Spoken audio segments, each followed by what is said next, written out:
bom dia, boa tarde, boa noite. Seja bem-vindo de volta ao canal Espiritismo em Prosa e Verso. Que a paz e a luz do Mestre Jesus se façam hoje e sempre em nosso coração. Como é que você está? Desejo a vocês um dia maravilhoso, com muita paz e com muita luz. Indo agora para o capítulo 4 do nosso Evangelho. Pedi para vocês acompanhar com o Evangelho. E eu vou deixar as legendas aqui do vídeo ativadas, porque hoje a gente vai ter bastante parábolas para a gente estudar e ler, palavra por palavra. E a primeira pergunta que eu deixo para vocês hoje é a seguinte: você acredita em reencarnação? Sim ou não? É que a gente possa refletir durante esse assunto de hoje, na leitura do Evangelho, com bastante calma, o que vai ser dito aqui hoje, em nosso querido Evangelho. Capítulo 4: ninguém poderá ver o reino de Deus se não nascer de novo. Uma frase de Jesus. Pegando aqui algumas parábolas. Vamos lá. Após a transfiguração, seus discípulos então o interrogaram desta forma: por que dizem os escribas ser preciso que antes volte Elias? Jesus lhe respondeu: é verdade que Elias há de vir e restabelecer todas as coisas, mas eu vos declaro que Elias já veio e eles não o conheceram e o trataram como lhes aprouve. É assim que farão sofrer o Filho do Homem. Então seus discípulos compreenderam que fora João Batista que ele falara. Mateus. Então, o Elias tão esperado era João Batista reencarnado. E foi Jesus que afirmou. E foi decapitado. E em seguida ele faz uma previsão, que é assim que farão sofrer o Filho do Homem, ele próprio. Uma prova da reencarnação aqui em relação a João Batista, que era Elias reencarnado, um dos profetas. Outra parábola interessante aqui para a gente começar a refletir sobre a reencarnação. Vamos acompanhar de novo? Ora, entre os fariseus havia um homem chamado Nicodemos, senador dos judeus, que veio à noite ter com Jesus e lhe disse, foi visitar o Jesus: Mestre, sabemos que vieste da parte de Deus, para nos instruir como um doutor, porquanto ninguém poderia fazer os milagres que fazes, se Deus não estivesse com ele. Jesus lhe respondeu: em verdade, digo-te, ninguém pode ver o reino de Deus se não nascer de novo. Muito claro, se não nascer de novo. Como a gente nasce de novo? Através de um novo corpo. Nascer de novo, voltar à vida. E também com essa frase de Jesus, ele respondeu o porquê que ele tinha todo esse conhecimento, porquê que era mestre. Respondeu ao Nicodemos. Por que ele podia fazer todos esses milagres que ele fazia? Porque foi necessário que ele nascesse de novo para adquirir todas essas condições. Certo? A outra parábola aqui. Disse-lhe Nicodemos: como pode nascer um homem já velho? Pode tornar a entrar no ventre da sua mãe para nascer segunda vez? Perguntou. Jesus respondeu: em verdade, digo-te, se o homem não renasce da água e do Espírito não pode entrar no reino de Deus. O que é nascido da carne é carne. O que é nascido do Espírito é Espírito. Não te admires de que eu te haja dito ser preciso que nasças de novo. Então Jesus voltou a dizer: não te admires eu ter dito que é preciso que nasças de novo. Deixou mais claro ainda: nasças de novo. O que é da carne é da carne. O que é do Espírito é do Espírito. Né? O corpo nasce do corpo e o Espírito provém do Espírito. Então, o Espírito não nasce junto com o corpo. Fica bem claro isso quando Jesus disse: o Espírito, ele vem de um lugar e para o corpo. Tá? Então, mais uma prova aí da reencarnação. Tá? Mais uma aí. Retorquiu-lhe Jesus: em verdade digo-te, o Espírito sopra onde quer e ouve a sua voz, mas não sabe de onde vem, nem para onde vai. O mesmo se dá com o homem que é nascido do Espírito. O mesmo se dá. Então, ele vem, ele sopra, né? E a gente não sabe de onde vem o Espírito.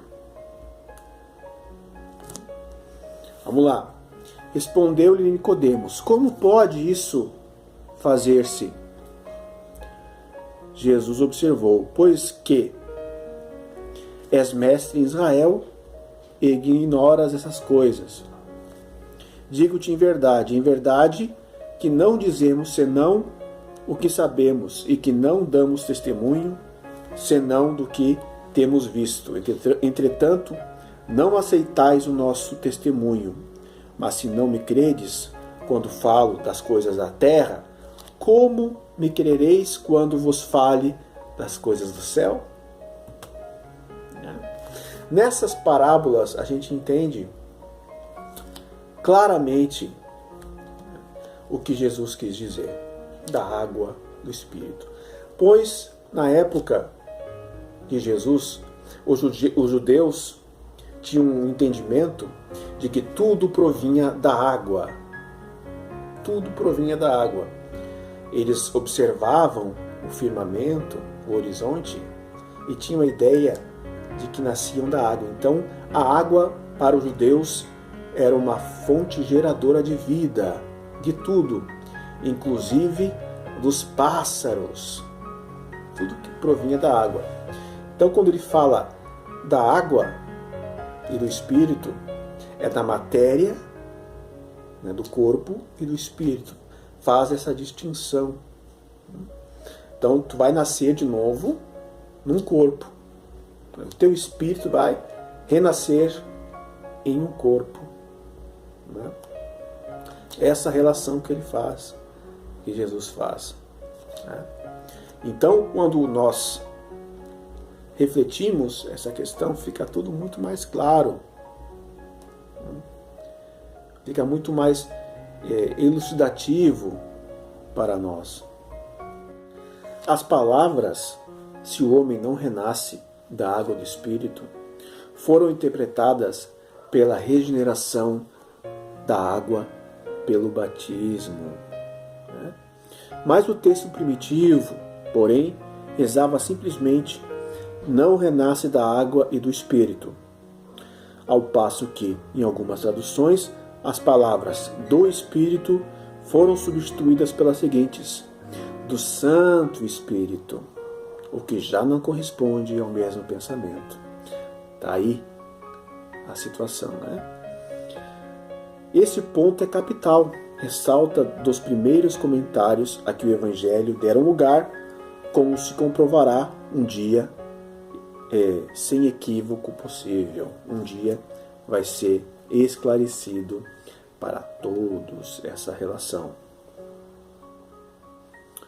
Então é importante, para a gente ter uma ideia, cumpre a gente entender o que significava o termo água para a época de Jesus, que era bem diferente, né? Água e espírito, corpo e espírito. Outras traduções nos dizem aqui o seguinte: a gente pode ver as diferenças na questão de traduções que já mudam completamente o sentido daquilo que Jesus dizia. Olha só aqui, ó. Mas quando o homem há morrido uma vez, quando seu corpo, separado de seu espírito, foi consumido, que é feito dele, tendo morrido uma vez, poderia o homem reviver de novo?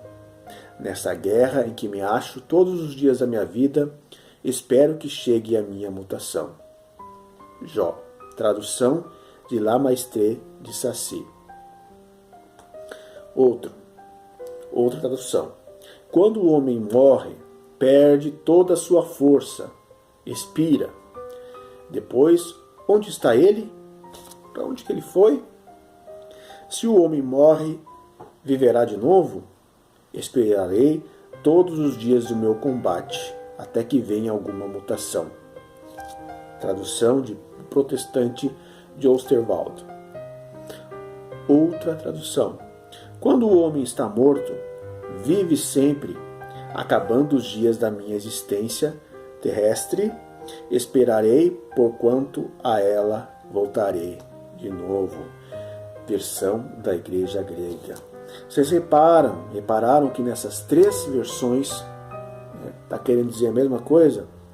É o princípio da pluralidade das existências, comprovado nessas três versões.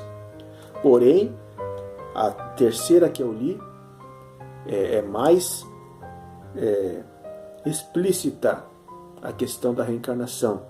Tanto que fala ali, porquanto a ela voltarei de novo, a vida. E ainda fala da minha existência terrestre, eu voltarei à vida. É interessante pensar que esses pensamentos, que essas ideias, além do tempo que foram escritas nos velhos pergaminhos, as traduções que mudam a essência, os pensamentos da época que são completamente diversos aos nossos pensamentos. Então essa é a mensagem de hoje. Leem todas essas parábolas e o que está contido no Evangelho para terem um entendimento mais completo e complexo. Certo? A reencarnação está aí, aos nossos olhos. Basta observarmos tudo o que acontece ao nosso redor, a justiça divina, que nada desperdiça, que tudo está ao seu olhar, que não há injustiças, que não há erros na providência. Admitamos então a reencarnação, as outras existências. Se aquele que está em sofrimento, saber que o seu sofrimento não é eterno, que é uma vida que dá para consertar de uma próxima vez, que Deus é justo, que aquela criança em tenra idade, que mal nasceu, acometida já de uma doença grave, sem ter feito nada para tê-la, enquanto o outro lá, um bandido, está lá sem doença alguma. Deus é injusto? Fica a nossa reflexão. Não, Deus é justo, porém existe a reencarnação e as vidas passadas, os erros e os acertos que nos levam a tais condições mais infelizes ou condições mais felizes, e que nada, nem um fio de cabelo, passa desapercebido a Deus. O seu olhar abrange tudo, abrange os nossos erros e aos nossos acertos. Tá bom? Vida que continua. Aproveitemos a nossa encarnação e agradecemos a Deus por ter nos dado a lei da reencarnação, de podermos ter outra chance. Tá bom? Um forte abraço, fique com Deus e tchau.